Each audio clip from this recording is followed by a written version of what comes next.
ন প্ৰতিশ্ৰুতিৰে 2022-23 প্ৰথম নাট্যবৰ্ষত বিশাল আয়োজনেৰে বৰপেটা জিলাৰ আমৰিখোৱাত আত্মপ্ৰকাশ কৰা শতাব্দী মিনি থিয়েটাৰৰ ব্যয়বহুল আয়োজনেৰে 3খন ভিন্ন চাদৰ নাটকেৰে মঞ্চ পাবলৈ সাজু।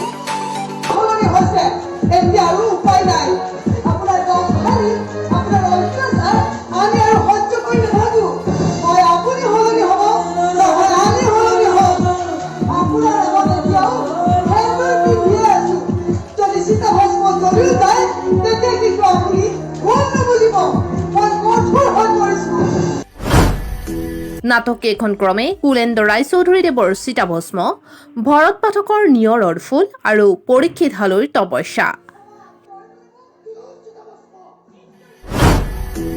হিমাংশু ভাৰতীৰ প্ৰযোজনাৰে আত্মপ্ৰকাশ কৰা নাট্য দলটিত অভিনয়ত থাকিব দীনেশ নায়ক, সুৰেন্দ্ৰ ডেকা, পিংকু নায়ক, প্ৰাঞ্জল ডেকা, হিমাংশু ডেকা, নৱ ডেকা, জ্ঞানেন্দ্ৰ নায়ক, কণিকা বৰ্মন, জ্যোতিৰূপা শৰ্মা, নৱনীতা নাথ, হীৰা ৰয়, নিকি বৰ্মন, পৰাণ দাস, সুমন নায়ক।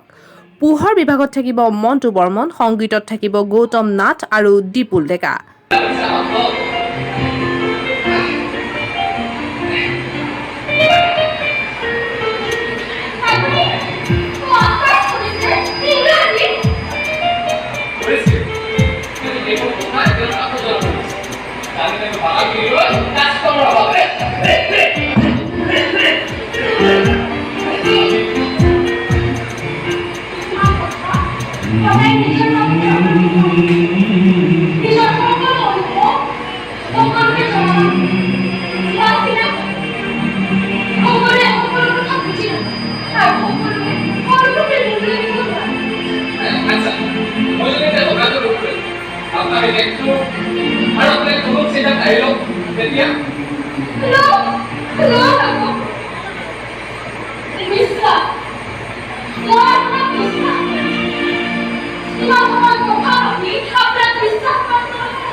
শতাব্দী মিনি থিয়েটাৰৰ এই নাট্যযাত্ৰালৈ আমাৰ পেজৰ ফালৰ পৰা জনালো অযুত শুভকামনা।